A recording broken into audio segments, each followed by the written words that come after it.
E Então assim, é ó, importante que tenha, né? e na parte de empresa, por exemplo, né, a parte que não é social, como que é formado esses lotes? No caso, é a mesma situação. Um empreendedor faz uma parceria ou é proprietário de uma gleba, né, de terra, e divide, faz um parcelamento e vende esses lotes, esses terrenos. Mas como é que ele vai vender se ele não consegue passar, por exemplo, no cartório? Então, aí que é a questão da informalidade, né? É um compromisso de compra e venda.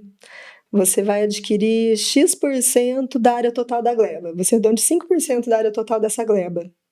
Mas onde é a sua área? É em comum com todos. E esse é que é o problema, né? Porque daí a pessoa vem a falecer, entra em inventário, aí tem tudo dividido, é compromisso de compra e venda, não tem nada registrado, né? Ah, então aí chega um Precisa pouco regularizar. nessa inocência de quem compra. É, É.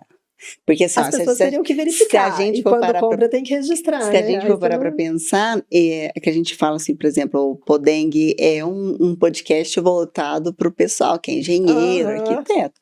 Mas esse é um assunto bem interessante para quem, para a população em geral, para a né? população em geral, e é algo que as pessoas não têm esse tipo de conhecimento. Compra e vou passar a escritura. Não vai passar, não tem É porque jeito. fica dependendo, né? Fala assim, não, daqui a pouco eu te Sim. passo a escritura, daqui a pouco eu te passo a escritura e não passa a escritura nunca, porque aquela área ela não é Ou às regulamentada. vezes tem a promessa, eu vou regularizar para vocês, vou vender agora e vou regularizar. E nunca regulariza. E aí, para a pessoa física, que não seja parte social, né? Para o empresário, vamos colocar assim, essa regulamentação dele já é um custo. Vai Por ter isso que ele não regulamenta. Quem vendeu obteve um lucro nessa venda, né? Pegou uma gleba, fracionou e fez a venda e teve um lucro. Mas não colocou infraestrutura de nada, não tem drenagem, não tem rede de esgoto, nem tratamento de esgoto, não tem água tratada, simplesmente vendeu o lote e as pessoas foram construindo. Muitas vezes casas de alto padrão, né? Chacrinhas, assim, na área de lazer, não são só questões sociais, muitas vezes são de alto padrão. E fica com essa promessa, eu vou regularizar um dia. E assim, as pessoas se acomodam, né? Até que seja preciso uma venda, ou um financiamento, ou alguma outra documentação, uma herança, um inventário, aí sente a necessidade de regularizar, entendeu? Então, para regularizar esse negócio, imagina só, você comprou um pedacinho de uma fazenda. Aí fica só naquele compromisso de compra e venda. Na verdade, compromisso de compra e venda não aparece nem em lugar nenhum. Ele é um pedaço de Não, papel, ele não entra nem em inventário. exatamente. Então, quando, por exemplo, a pessoa morre, não tem como você colocar um compromisso de compra e venda dentro de um inventário. Não existe isso. A não ser que o dono da área fala, não, eu vou regulamentar isso aqui, obrigatoriamente você tem que colocar ali. Essa já é alguma coisa que é para o pessoal já começar a pensar. Falar, cara, eu tenho uma terrinha. Você sabe que, Sim. Isso acontece, eu falo que a gente pensando, isso acontece muito. Muito. Por exemplo, lá em Botucatu tem o Rio Tietê, uma parte do Rio Tietê que é limpa e que o pessoal faz uma represa muito grande, então, e aí eles chamam de rancho, e aí eles compram os ranchinhos na beira do rio, que há muitos anos atrás era área de pescador. Olha só. E aí passa pro pai, que passa pro filho, não sei o que, aí o pessoal começa a fazer ranchinhos, arinhas de lazer. Então vai ali, constrói uma casinha, bota uma piscina, uma arinha de churrasqueira, só que o negócio vai tomando uma proporção que daqui a pouco você tem ali 200, 300, 400 ranchinhos que tomou toda aquela área. Como que regulariza tudo isso? Olha pra você ver. Se não na beirada do rio e que já faz uns 40 anos que está lá. Então, a única legislação é essa do REURB. Não existe outra. Essa do REURB é específica para esses casos. E aí a prefeitura chega lá, nesses ranchinhos todos, ele vai de um por um. Faz uma notificação, né, para as pessoas, a partir do momento em que toma conhecimento desse núcleo informal, notifica todo mundo. E aí, como proceder a partir disso? Aí que entra a parte da engenharia, da arquitetura, né, dos profissionais da área, engenheiro ambiental, engenheiro civil, né, que vão ter que ser contratados pelas pessoas individualmente ou coletivamente. Então não são os engenheiros da prefeitura. Só se o núcleo for social. Tá. E aí tem um limite de renda. Geralmente são pessoas cadastradas no CadÚnico, que recebem Bolsa Família, tem que comprovar a questão social, né? E tem que ser a maioria, 51% da ocupação para caracterizar social. A partir disso, o poder público toma providência. E aí são os profissionais da prefeitura. Isso, tá. No social. E mas aí, se no não caso... for, aí são profissionais particulares. Então, e aí a importância, por exemplo, dos engenheiros e arquitetos terem conhecimento dessa legislação para que eles possam fazer a regulamentação deste local. Aí, tá vendo como que tem que conhecer? Porque os profissionais vão ser chamados para vistoriar o local. Olha, a gente tem uma situação, a gente queria que você fizesse o nosso projeto de regularização através do REURB. O profissional tem que saber que vão existir fichas declaratórias de cada proprietário. Eles vão declarar a renda, o número de familiares e tudo mais. Essas fichas é a primeira etapa para a caracterização da ocupação desse núcleo, se é social ou especial. No caso de especial, o profissional vai fazer o levantamento da área como um todo, georreferenciada, né, para ir para o cartório de registro público, vai diferenciar qual o tamanho de cada lote, quais construções estão edificadas em cada lote, a dimensão, a área de cada uma. Tudo isso dentro dessa... essa descrição vem tudo dentro da legislação. Isso. A lei do REURB, ela direciona um rito de aprovação. Esse rito começa com essas fichas cadastrais de todos os moradores, os ocupantes da área, né, a renda e todas as outras informações particulares de cada um. A partir disso, vem os projetos, os levantamentos planaltimétricos, né, o levantamento das áreas, das construções.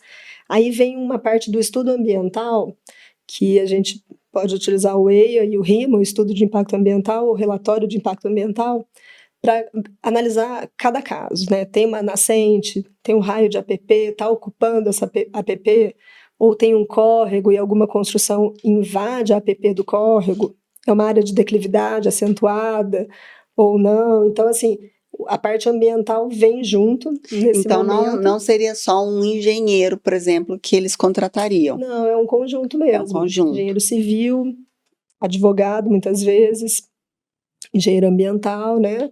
Para caracterizar, arquiteto, junto, formando esse conjunto de projetos, né, para caracterizar cada situação, porque daí são muito diferentes uma da outra. Então, no caso, por exemplo, ele tem que contratar um escritório.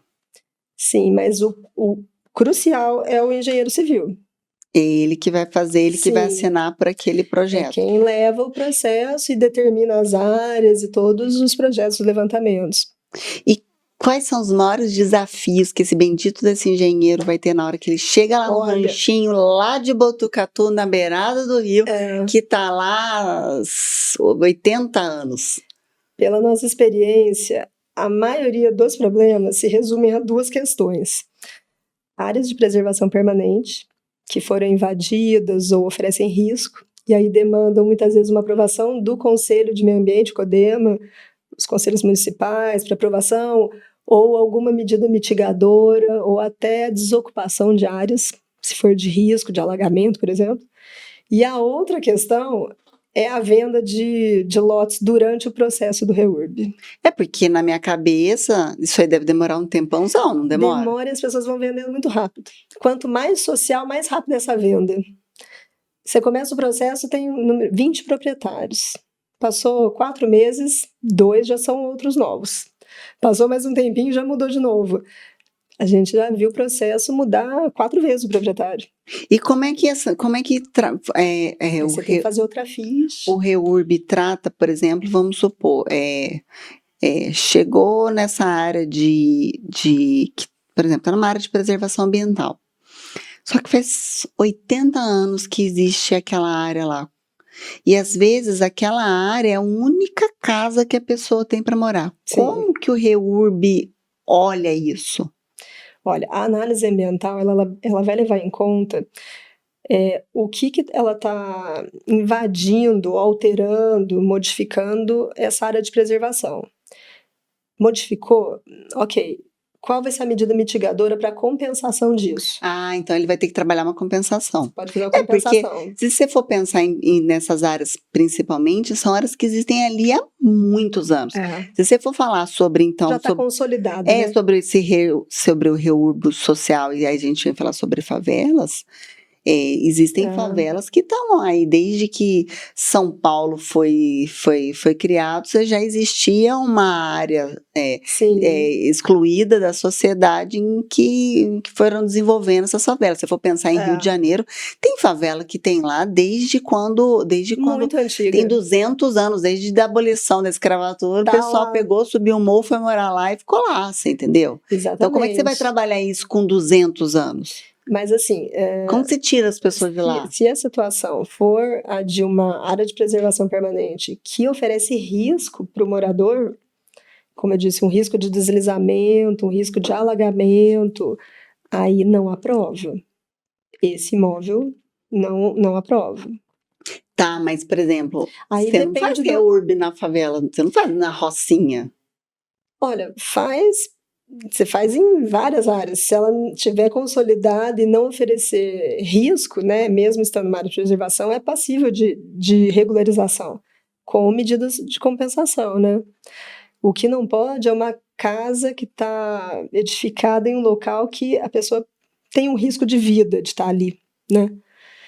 Que é o que seria a tratativa nesse caso? Relocar essa pessoa em uma moradia social e fazer uma demolição, desocupar essa área, né? Mas, por exemplo... Não pode ser aprovado em área de risco. O reurb, se não for risco, faz a compensação. O reurb social é um projeto do governo federal, certo? A lei é federal. A lei é federal. A lei do reurb. Quem toma conta são as prefeituras, certo? Então, até o Estado. O Estado pode tomar conta também. Existem programas estaduais e federais para projetos de reurb, né?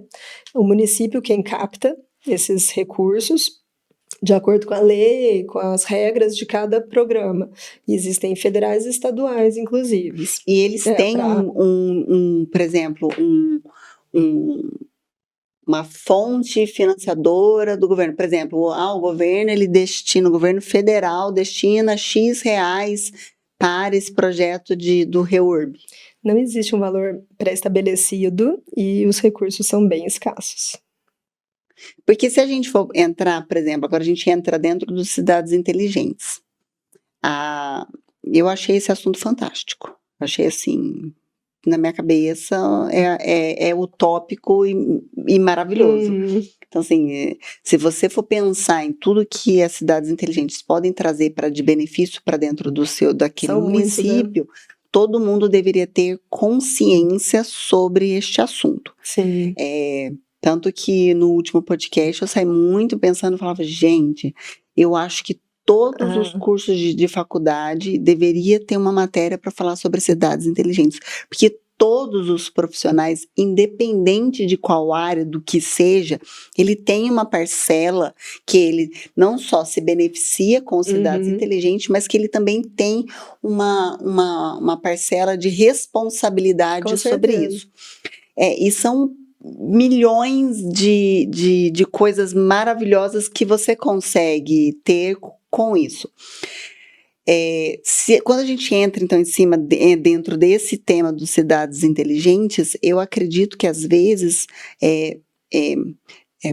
pelo fato das pessoas não ter o conhecimento sobre o assunto, é que eles não buscam a regulamentação dessas áreas, ou mesmo quando você fala sobre o reurb especial, ele não entende o tanto que ele, como cidadão, se beneficiaria de trazer essa regulamentação dessa área. Porque quando a gente fala sobre a REURB, o pessoal vem falando muito sobre saneamento básico, aí energia elétrica, aí você pensar nos bairros mais simples, aí você fala sobre transporte público, uma escola, uma UBS, que você precisa ter nessas áreas. Quando você fala, por exemplo, de um especial, que aí você citou que existem padrão mais alto. Padrão mais alto, que teoricamente são pessoas que não dependem de transporte público e muito menos de UBS, mas ele se beneficiaria principalmente por aquele lote fazer parte da cidade e ele entrar dentro desse processo de cidades inteligentes. Exatamente, você tendo o município como um todo. Você tem um crescimento ordenado quando é aprovado corretamente, previamente a ser executado. Então, você tem, por exemplo, na questão da mobilidade urbana. Mobilidade urbana acho que é um tema mais... Não é? Como vai crescer, o que vai interligar, qual a rua, qual a avenida. Essas ocupações fogem a tudo isso, né? E, assim, o planejamento não segue, porque foram ocupadas de maneiras distintas, né? Não vem de encontro ao que a mobilidade urbana, as diretrizes técnicas estariam prevendo para aquela área. Aí vem uma ocupação toda diferente. Aí some, né, o esquema todo previsto da mobilidade, muitas vezes de fluxo, interligação, vem de outro jeito o negócio. Porque o pessoal que não assistiu o primeiro Podeng, que a gente explicou sobre o que são cidades inteligentes, eu acho que é bem bacana vocês voltarem em um podcast para que possa ter esse entendimento. Porque quando a gente fala sobre cidades inteligentes, o pessoal bem acha que é tudo tecnologia. Tudo tecnologia. Só tecnologia. Esses dias a gente estava conversando e eu descobri que o fato de você ter toda a segurança pública em um só lugar, então, por exemplo, você unir... vamos pegar aqui em Poços que tem guarda municipal, né? Eu não sei se todas as cidades possuem, mas vamos supor. Eles unem num lugar como se fosse um centro estratégico. Guarda municipal, polícia civil, polícia militar, polícia penal, corpo de bombeiros, que são fazem a segurança pública. O fato de você ter esse trabalho de trazer todas essas forças e colocar juntas, não estou falando que é todo mundo junto, mas, por exemplo, a diretoria, todos juntos. Ele faz parte de um projeto de cidades inteligentes e esse projeto de cidades inteligentes consegue trazer benefícios federais para ele, para que, por exemplo, ele pudesse colocar câmeras de identificação no centro. Para que servem essas câmeras? Por exemplo, fugitivo. Um fugitivo, tem aquele reconhecimento facial que mostra que aquela pessoa fugiu de algum lugar. Eu acho que a população ainda não entendeu o poder de um município querer trazer fazer parte desse projeto de cidades inteligentes. E aí, na hora que você fala, vamos trazer cidades inteligentes, vamos fazer, por exemplo, Poços de Caldas vai fazer parte agora desse projeto. Você ter principalmente a identificação dessas áreas e forçar para que essas áreas façam parte, para que a gente tenha um ganho para o município inteiro. Não é somente para aquela área, mas o município em si, ele ganha. E assim, né, você pensando a cidade edificada, urbanisticamente, você tem um plano de arborização urbana, essa ocupação informal não segue, né? Você tem um plano de preservação ambiental, essa área foi desmatada muitas vezes, não respeitou o meio ambiente nesse local. Então, assim, ambientalmente é péssima, são péssimas ocupações informais, esses núcleos urbanos, porque eles não seguem nenhuma regra, né? Muitas vezes desmatou, invadiu área de APP, de córrego, né? Tem situações que mudam até o trajeto do córrego. Né? Não tem um plano Nossa, fora do planejamento total. A legislação de 2017 ela é muito nova. Porque houveram tantas situações irregulares que foi necessária a criação dessa lei para regularizar. Se você for parar para pensar, tem grileiro. E ela foi regulamentada no decreto 9.310 de 2018. A regulamentação dela. É muito nova. Só que a gente já tinha o Estatuto das Cidades, que é de 2001,